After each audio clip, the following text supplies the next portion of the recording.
Hi friends, मेरा नाम है अमन आनंद और मैं लाया हूँ पार्ट 2 बेसिक कंसेप्ट किसका, लाइन एंगल्स एंड ट्रायंगल्स का। ठीक है, इसमें हम डिस्कस करेंगे किसके बारे में कि आपके डिफरेंट रिलेशन होते हैं जो एंगल्स के बीच में, जैसे कि एडजेसेंट एंगल क्या होते हैं, लीनियर पेयर क्या होता है, वर्टिकल अपोजिट एंगल क्या होता है, पैरेलल लाइंस क्या होती है और ट्रांसवर्सल लाइन के द्वारा जो पैरेलल लाइंस पे एंगल्स बनाए जाते हैं वो सब क्या होते हैं, वो हम इस वीडियो में डिस्कस करेंगे। तो बने रहिएगा वीडियो के एंड तक। ठीक है, सबसे पहले हम देखते हैं एडजेसेंट एंगल कौन से होते हैं। ठीक है, हम इन दोनों एंगल्स को, एंगल एक्स और एंगल वाई को हम एडजेसेंट कब कहेंगे, ये दोनों एडजेसेंट एंगल कब कहलाएंगे, जब इन दोनों एंगल्स का एक सेम वर्टेक्स हो, मतलब एक कॉमन वर्टेक्स हो। ठीक है, और एक कॉमन आर्म हो, हैव ए कॉमन आर्म। ठीक है, एक कॉमन आर्म हो, देखो ओ और सी, ओ सी क्या है, कॉमन आर्म है। ठीक है, और तीसरा इसका आइडेंटिफिकेशन क्या है कि they are non common arms on the either side of the common arm. ये तो एक कॉमन आर्म हो गया, ये दोनों इसके नॉन कॉमन आर्म है, तो जो नॉन कॉमन आर्म है वो आइदर साइड होना, ठीक है, एक इस साइड और एक इस साइड होना चाहिए, तब जाके हम कह सकते हैं कि ये एंगल्स क्या है, एडजेसेंट एंगल्स हैं। ठीक है, अब आते हैं हम लीनियर पेयर पे। ठीक है, अगर हम उसी एडजेसेंट एंगल के जो नॉन कॉमन आर्म है उसको एकदम अपोजिट कर देंगे खींच के, तो क्या बन जाएगा, लीनियर पेयर बन जाएगा। ठीक है, लीनियर पेयर में बन जाएगा। तो इस लीनियर पेयर में क्या खासियत होता है कि ये दो एंगल बने हैं यहाँ पे एक्स वाई, तो इन दोनों एंगल का जो सम है, मतलब angle A O C plus angle B O C, इन दोनों का जो सम है वो 180 डिग्री होगा। ठीक है, जरूरी नहीं है कि दो ही एंगल हो लीनियर पेयर में, दो से बहुत ज्यादा भी हो सकते हैं। ठीक है, हम इसका डेफिनेशन और भी कर सकते हैं कि किसी एक लाइन पे, एक पॉइंट पे जितने भी एंगल बनते हैं एक साइड, ठीक है, चाहे वो इस साइड बने या इस साइड बने, एक ही साइड। ठीक है, किसी लाइन पे, किसी एक पॉइंट पे जितने भी एंगल्स बनते हैं, ठीक है, एक साइड पे, उन सब का सम कितना होता है, 180 डिग्री। ठीक है, ये होता है लीनियर पेयर ऑफ एंगल्स। अब आते हैं तीसरे वाले टाइप पे, ये होता है वर्टिकल अपोजिट एंगल। जब लाइन इंटरसेक्ट करती है, जब दो लाइन इंटरसेक्ट करते हैं तो वो एक्स बनाता है, एक्स फॉर्म करता है। ठीक है, तो उस केस में क्या होता है, जो उसके अपोजिट रेज वाले जो एंगल्स होते हैं वो इक्वल होते हैं। ठीक है, ये एंगल इक्वल है आपस में और ये दोनों एंगल आपस में इक्वल है। जैसे एंगल एओसी किसके इक्वल है, एंगल डीओबी के, डीओबी। ठीक है, क्योंकि ये इंटरसेक्ट कर रहे हैं, वर्टिकल है, अपोजिट एंगल फॉर्म कर रहे हैं। ठीक है, और एक और हो सकता है इसमें एंगल डीओए, एंगल डीओए किसके इक्वल होगा, इसके अपोजिट वाला एंगल बीओसी, एंगल बीओसी। ठीक है, ये तो है कॉमन रिलेशन एंगल्स के बीच में। ठीक है, अब हम जानते हैं इस चैप्टर का बहुत ही इंपॉर्टेंट कोई कंसेप्ट जिसे हम कहते हैं पैरेलल लाइंस। ठीक है, पैरेलल लाइंस, सबसे पहले हम जानेंगे पैरेलल लाइंस क्या होती है, उसका हम आइडेंटिफिकेशन क्या करें कि दो लाइंस पैरेलल कब होंगे। ठीक है, तो पैरेलल लाइंस, ठीक है, दो लाइन पैरेलल कब होंगी, इसके लिए तीन हमारे पास बेसिक आइडेंटिफिकेशन पॉइंट है। क्या कि अगर हम उस पैरेलल लाइन के अपोजिट पॉइंट के बीच का डिस्टेंस निकाले हर जगह, तो वो सेम आएगा। ठीक है ना, हर जगह सेम आएगा। यहाँ डी है तो इधर भी डी होगा, इधर भी डी होगा, इधर भी डी होगा, इधर भी डी होगा। ठीक है, पहला तो ये हो गया इसका पॉइंट। और दूसरा पॉइंट क्या है कि पैरेलल लाइंस कभी भी आपस में मीट नहीं करती हैं, ये तो पता होगा। पैरेलल लाइन कभी भी आपस में मीट नहीं करेगी, कभी इंटरसेक्ट नहीं करेगी। ठीक है, काटेगी नहीं एक दूसरे को। ठीक है, अब इसका तीसरा पॉइंट क्या होता है कि अगर मैं ये दो पैरेलल लाइन है, दो से ज्यादा भी हो सकती है, कोई दिक्कत नहीं है, उसमें भी यही होगा। और अगर मैं इन दो पैरेलल लाइंस को एक के ऊपर एक रख दूं, तो इन दोनों में एंगल क्या फॉर्मेशन होगा, एंगल इसमें फॉर्मेशन होगा 0 डिग्री। ठीक है, यहाँ जो एंगल बनेगा वो कितना बनेगा, 0 डिग्री का एंगल बनेगा। तो ये है तीन इसके पॉइंट कि हम कैसे पैरेलल लाइन को आइडेंटिफाई करें। ठीक है, अब आते हैं ट्रांसवर्सल लाइन के ऊपर। ठीक है, जब दो पैरेलल लाइंस को एक लाइन कट करता है दो डिफरेंट पोजीशन पे, ठीक है, तो उस लाइन को हम क्या कहते हैं, ट्रांसवर्सल लाइन कहते हैं। ठीक है, जब ये ट्रांसवर्सल लाइन कट करता है दोनों पैरेलल लाइन को, तो ये डिफरेंट एंगल्स बनाते हैं, उसके बारे में हम जानेंगे। उससे पहले हम कुछ नेमिंग कर देते हैं इस पे। ठीक है, इस वाले एंगल को हम एंगल 1 ले लेते हैं, इसको हम एंगल 2 ले लेते हैं, इसको हम एंगल 3 ले लेते हैं, इसको एंगल 4, इसको एंगल 5, इसको एंगल 6, एंगल 7 और एंगल 8। ठीक है, तो अब डिफरेंट टाइप के एंगल्स फॉर्म करता है ये ट्रांसवर्सल लाइन कट करने पे। तो देखते हैं, पहला होता है कोरोस्पोंडिंग एंगल। तो इसमें से मैं बताता हूँ कोरोस्पोंडिंग एंगल कौन से होंगे। Angle 1, angle 5, angle 1, angle 5। Corresponding angle के एक पेयर तो है angle 1, angle 5, angle 3, angle 7, angle 3 comma angle 7। ठीक है, अब इधर देखते हैं, इधर साइड देखते हैं ट्रांसवर्सल के। एंगल 2, एंगल 6, एंगल 2, एंगल 6, अब एंगल 4, एंगल 8। ठीक है, तो चार पेयर बनते हैं कोरेस्पॉन्डिंग एंगल के।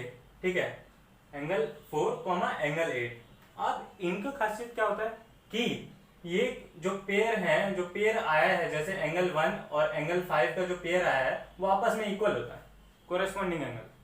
ठीक है, तो वैसे ही एंगल 3 एंगल 7 के इक्वल होगा, वैसे एंगल 4 एंगल 8 के, एंगल 2 एंगल 6 के इक्वल। ठीक है, तो ये खासियत होता है कोरेस्पॉन्डिंग एंगल्स का। ठीक, अब हम बात करते हैं ऑल्टरनेट इंटीरियर एंगल के बारे में। ठीक है, तो जब ये कट कर रहा है, ठीक है, मैं इधर लिख देता हूँ angle 1 is equal to angle 5। ठीक है, जब ये ट्रांसवर्सल कट कर रहा है तो देखिए दो जेड बन रहे हैं, एक ऐसे जेड बन रहा है और एक ऐसे जेड बन रहा है। देखिए एक ऐसे जेड बन रहा है और एक ऐसे जेड बन रहा है। ठीक है, तो ऑल्टरनेट इंटीरियर एंगल कौन से होते हैं? अगर मैं इसी कॉर्नर पे ले लूं तो ये दोनों एंगल क्या होगा? Alternate interior angle. ठीक है, जैसे कि एंगल 4, एंगल 5, एंगल 3 और एंगल 6, ये क्या है? Alternate interior angles.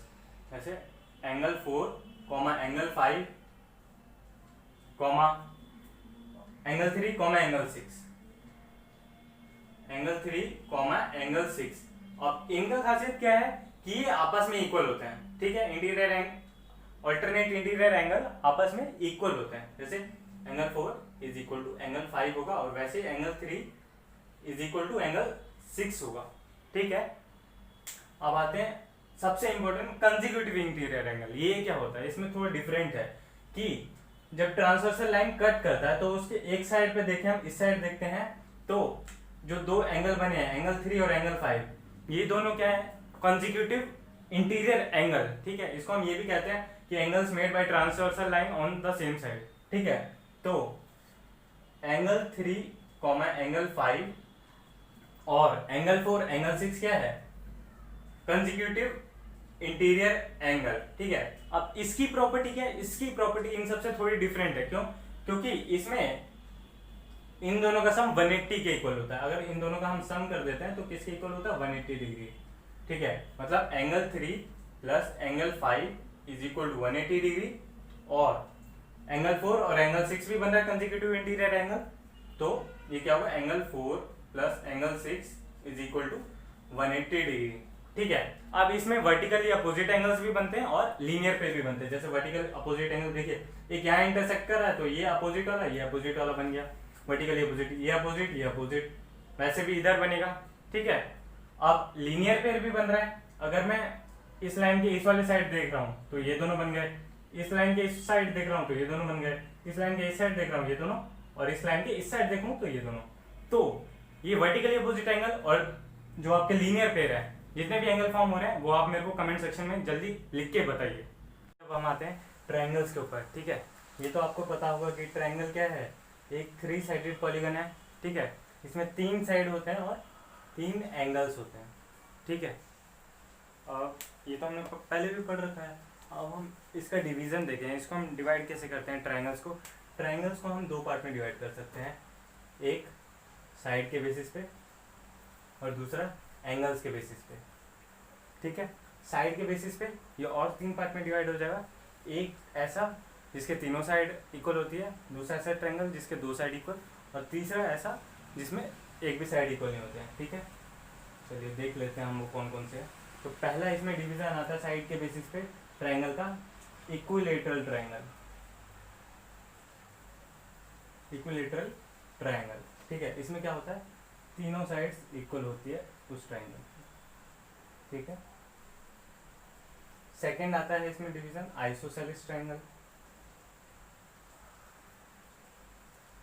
Isosceles triangle, इसमें क्या होता है? जो ट्रायंगल होता है उसकी 2 साइड्स इक्वल होती है। ठीक, अब सबसे लास्ट आता है स्केलेन ट्रायंगल। इसमें स्केलेन ट्राइंगल वो होता है जिसके तीनों साइड अनइक्वल होती है, कोई भी साइड इक्वल नहीं है, ठीक है। अब हम देखते हैं इसके एंगल्स के बेसिस पे इसका जो डिवीज़न है, ठीक है। तो ये भी है 3 टाइप से, ठीक है। पहला है एक्यूट एंगल्ड ट्राइंगल, ठीक है। एक्यूट एंगल ट्राइंगल क्या होता है, इसमें क्या होता है, कम से कम एक एंगल क्या होगा 90 डिग्री से लेस देन 90 डिग्री, एक्यूट है तो इसलिए लेस देन 90 डिग्री होना चाहिए एक एंगल। दूसरा आता है इसमें ऑब्ट्यूज एंगल्ड ट्राइंगल, ठीक है। इसमें क्या होगा, ऑब्ट्यूज एंगल ट्राइंगल में एक एंगल इसमें 90 डिग्री से बड़ा होगा ऑब्ट्यूज एंगल ट्राइंगल में, ठीक है। और लास्ट आता है इसमें right angle triangle, right angle triangle. उसमें क्या होता है, उस ट्राइंगल का एक जो एंगल होता है वो 90 डिग्री होता है, ठीक है। तो हमने पढ़ लिया ट्राइंगल्स के डिवीजन साइड और एंगल्स के बेसिस पे, ठीक है। एंगल्स के बेसिस पे पहले हम पढ़ते हैं एक्यूट एंगल, जिसमें एक या एक से ज़्यादा भी एंगल क्या हो सकते हैं, एक्यूट हो सकते हैं, ठीक है, लेस देन 90 डिग्री। ऑब्ट्यूज में क्या होता है, सिर्फ एक एंगल क्या होगा 90 डिग्री से बड़ा और 180 से छोटा ऑब्ट्यूज होगा। और तीसरा इसका आता है डिवीजन राइट एंगल ट्राइंगल, जिसमें एक एंगल क्या होगा 90 डिग्री होगा, ठीक है। तो अब ये तो हो गया इसका डिवीजन। अब कुछ इसकी प्रॉपर्टी है जो हमें इस चैप्टर में हेल्प करेगी, ठीक है, उसको देख लेते हैं हम लोग। तो सबसे पहला आता है आपका एरिया, ठीक है। एरिया क्या होता है ट्राइंगल का, half into base into height, ठीक है। किसी भी राइट एंगल ट्राइंगल का एरिया होता है half into base into height, ठीक है। सेकेंड प्रॉपर्टी होती है जो पेरीमीटर होता है। पेरीमीटर क्या होता है ट्राइंगल का, sum of all sides, sum of all side, मतलब जो तीनों साइड की लेंथ है, जब हम तीनों को ऐड कर देंगे हम तीनों लेंथ्स को, तो हमारे पास क्या आ जाएगा उस ट्राइंगल का पेरीमीटर, ठीक है। और मैं आपको बता दूं कि पेरीमीटर हमें किसी भी फिगर का निकालना हो, ठीक है, किसी भी सर्कल को छोड़ के पेरीमीटर निकालना हो तो उसमें क्या करेंगे हम, सीधा साइड्स को ऐड अप कर देंगे तो हमारे पास उस पॉलीगन का वो आ जाएगा पेरीमीटर, ठीक है। लास्ट और जो सबसे इम्पोर्टेंट है exterior angle property, exterior angle property, ठीक है। इससे पहले मैं बता दूं कि एक और प्रॉपर्टी है कि ट्रायंगल के तीनों एंगल का सम कितना होता है 90 डिग्री होता है। अगर ये ट्रायंगल ए बी और सी है, अगर मैं इसके angle A plus angle B plus angle C का सम करता हूँ तो कितना आएगा 180 डिग्री। ये भी एक प्रॉपर्टी है, सॉरी मैंने इसको इधर इंक्लूड नहीं किया, ठीक है। तो तीनों एंगल के जब हम सम करेंगे तो 180 डिग्री आएगा। इसे हम कहते हैं angle sum property of triangle, ठीक है। इसमें क्या होता है ट्रायंगल के तीनों साइड का एंगल, तीनों एंगल्स का सम कितना होता है 180 डिग्री, ठीक है। सबसे लास्ट आता है एक्सटीरियर एंगल प्रॉपर्टी। अगर हमारे पास कोई भी क्या है ट्रायंगल है, ये ट्रायंगल है, इसका हमने कोई भी एक साइड एक्सटेंड कर दिया तो इसमें क्या होता है कि जो एक्सटेंडेड जो साइड पे जो एंगल बनता है वो इन दोनों एंगल्स के सम के इक्वल होता है। अगर ये एंगल 1 है, एंगल 2 है, ये एंगल 3 है और ये एंगल 4 है, तो एक्सटीरियर एंगल प्रॉपर्टी के हिसाब से angle 1 plus angle 2 is equal to angle 4 आएगा, ठीक है। या आप करके भी देख सकते हैं, तीनों का जब एंगल सम प्रॉपर्टी से angle 1 plus angle 2 plus angle 3 करिएगा तो 180 के इक्वल रखिएगा, ठीक है।